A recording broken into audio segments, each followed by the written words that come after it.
Assalamualaikum warahmatullahi wabarakatuh. Kami dari kelompok 5 akan mempresentasikan tugas akhir bersama dengan dosen pengampu yaitu Bapak Raymond Lapisa. Tugas ini dibuat untuk memenuhi tugas akhir yaitu dengan mata kuliah sistem konversi energi. Baik, untuk memperkenalkan diri, perkenalkan nama saya Dipo Aryo Nugroho dengan NIM 22338044. Dan selanjutnya rekan saya Mualimin Ramadan dengan NIM 2238338101. Dan selanjutnya yaitu Diki Afin Malau dengan NIM 22338010. Next.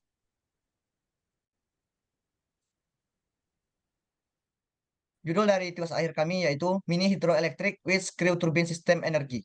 Ini merupakan inovasi terbaru yang terbarukan dengan konsep dan mesin yang terbarukan. Next. Nah, untuk selanjutnya yaitu bagian pendahuluan akan dijelaskan oleh rekan saya yaitu Mualimin Ramadan. Pada Mualimin dipersilakan. Latar belakang.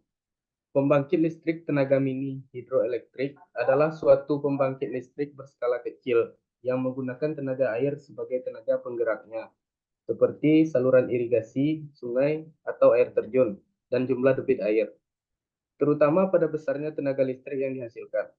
Beberapa masyarakat ada yang tinggal di sekitaran bendungan, maka sangat membantu untuk pembangkit listrik pada skala yang demikian. Pembangkit listrik mikrohidro mengacu pada pembangkit listrik dengan skala di bawah 100 kW. Banyak daerah pedesaan di Indonesia yang dekat dengan aliran sungai yang memadai untuk pembangkit listrik pada skala yang demikian. Diharapkan dengan memanfaatkan potensi yang ada di desa-desa tersebut dapat memenuhi kebutuhan energinya sendiri dalam mengantisipasi kenaikan biaya energi atau kesulitan jaringan listrik nasional untuk menjangkaunya. Turbin air merupakan salah satu komponen yang paling esensial pada pembangkit tenaga listrik air atau PLTA. Sungai merupakan satu sumber air bagi kehidupan yang ada di bumi, baik manusia, hewan, dan tumbuhan. Semua makhluk hidup memerlukan air untuk dapat mempertahankan kelangsungan hidupnya. Sungai mengalir dari hulu air ke hilir, bergerak dari tempat yang tinggi ke tempat yang rendah. Di Indonesia terdapat banyak sekali sungai-sungai besar maupun kecil yang terdapat di berbagai daerah. Hal ini merupakan peluang yang bagus untuk pengembangan energi listrik di daerah, khususnya daerah yang belum terjangkau energi listrik. Selanjutnya, tujuan. Yang pertama, pemanfaatan sumber daya alam yang meliputi energi baru terbarukan. Kedua, mengetahui besarnya daya listrik yang dihasilkan dari aliran air.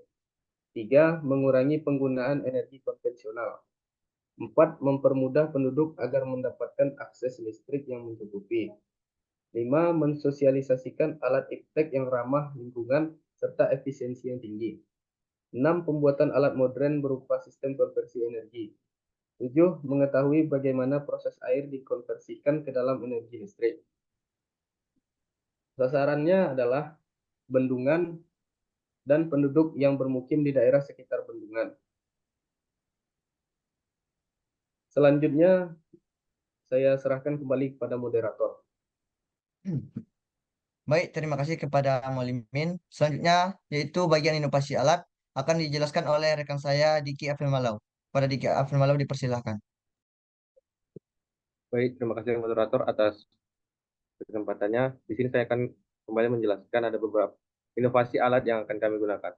Pada inovasi yang dikembangkan di mana memanfaatkan aliran air yang terbuang dari gunung ataupun bendungan yang secara percuma-cuma. Dengan pembuatan alat ini pada masyarakat untuk menghasilkan energi listrik yang baru dan terbarukan serta ramah lingkungan. Prinsip kerja dari PLTMH ini pada dasarnya sama dengan PLTA, namun berbeda pada kapasitas daya listrik yang dihasilkan yang lebih kecil. Pada prinsipnya, yang memanfaatkan dari beda ketinggian dan jumlah debit air per detik pada aliran saluran irigasi atau sungai yang akan kami buat. Aliran air yang menuju pada alat akan memutar poros turbin sehingga menghasilkan energi mekanik. Energi itu akan menggerakkan generator hingga generator akan menghasilkan energi listrik. Hal ini adalah sebuah sistem konversi energi dari bentuk ketinggian dan aliran atau energi potensial ke dalam bentuk energi mekanik dan energi listrik.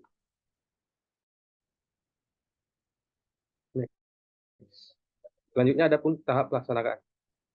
Yang pertama, melakukan persiapan.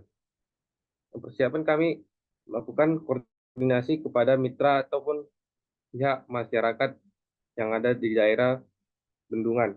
Kemudian final rancangan mesin untuk membuat rancangan dari suatu mesin yang akan kami buat.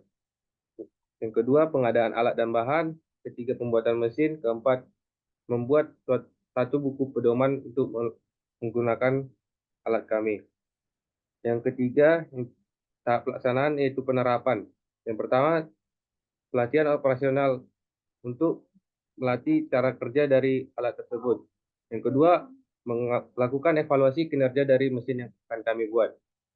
Yang ketiga, adapun perbaikan jika ada terjadi kerusakan ataupun hasil yang tidak maksimal. Dan yang keempat, itu pendampingan dan penyerahan mesin kepada masyarakat di sekitar bendungan. Next. Kemudian skema alat akan dilanjutkan oleh moderator. Saya serahkan kembali kepada moderator. Baik, terima kasih kepada Diki Afen Malau. Baik, selanjutnya saya akan menjelaskan sendiri mengenai mini hydroelectric with screw turbine sistem energi.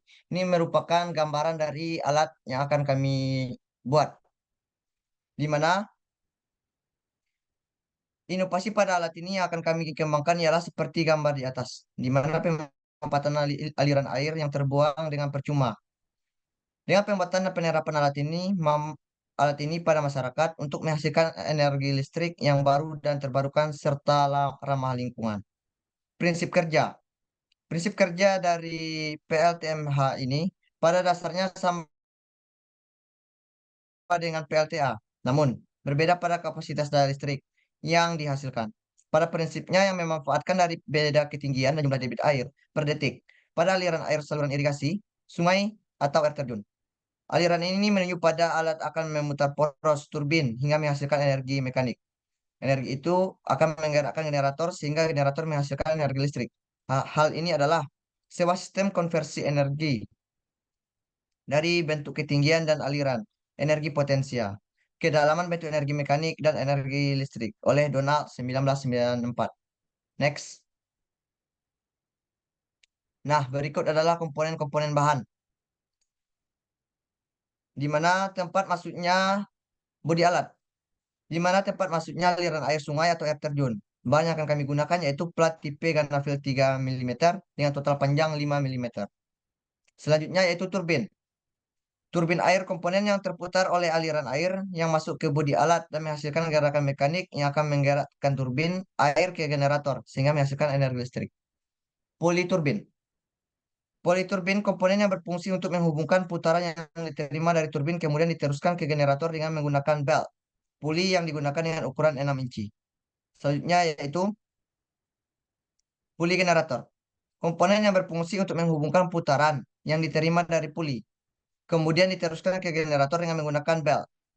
Puli yang digunakan dengan ukuran 3 inci. Selanjutnya yaitu generator. Dinamo generator. Sebuah mesin listrik yang dapat mengubah energi kinetik menjadi energi listrik. Konsep kerja dinamo sama dengan generator yaitu memutar kumparan di dalam medan magnet atau memutar magnet di dalam kumparan sehingga dapat menghasilkan arus listrik. Untuk ukuran dinamo generator yang akan kami gunakan yaitu kisaran 1000 watt. Selanjutnya yaitu bel. Bel di sini yaitu bahan fleksibel yang melingkar tanpa ujung. Digunakan untuk menghubungkan secara mekanis dua poros yang berputar. Next. Nah, selanjutnya yaitu komponen alat. Komponen alat yang kami gunakan yaitu mesin gerinda, mesin las, palu, gergaji besi, mesin bubut, mur dan baut, dan peralatan pendukung lainnya. Dan selanjutnya itu analisis perhitungan daya atau kekuatan. Untuk dapat mengetahui debit air, pertama kita harus mengetahui luas penampang dari saluran atau A yang diperoleh dengan cara mengalihkan lebar sungai atau saluran dengan kedalaman rata-rata sehingga dapat dituliskan dalam persamaan. A sama dengan W kali DN per N. Keterangan. A. Luas penampang basah. W. Lebar sungai. DN. Jumlah tinggi atau dalamnya air pada saluran. N. Banyaknya pengukuran. Kemudian kita harus mencari kecepatan aliran yang sebenarnya. Yang diperoleh dengan mengalihkan kecepatan hasil pengukuran V dengan koefisien. Adapun konstanta tersebut dapat dikelompokkan dalam 3 kelompok. Yang pertama itu untuk dasar sungai yang berbatu-batu, yaitu dengan koefisien 60%. Untuk dasar sungai yang berpasir, yaitu dengan koefisien 80%. Untuk dasar sungai yang bercadas, yaitu dengan koefisien 90%. Untuk mendapatkan kecepatan aliran sebenarnya digunakan persamaan, yaitu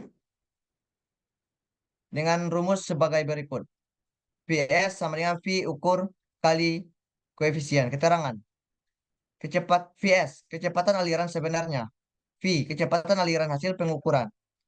CS, koefisien yang tergantung dari keadaan dasar sungai. Next. Nah, selanjutnya yaitu justifikasi anggaran biaya. Nah, untuk biaya untuk pembuatan alat ini yaitu dengan harga total semua sesuai dengan rincian yaitu 11.320.000.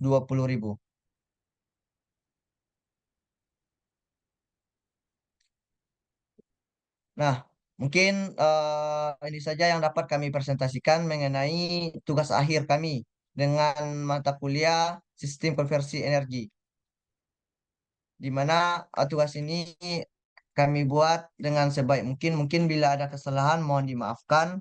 Saya dan rekan-rekan pamit undur diri. Assalamualaikum warahmatullahi wabarakatuh.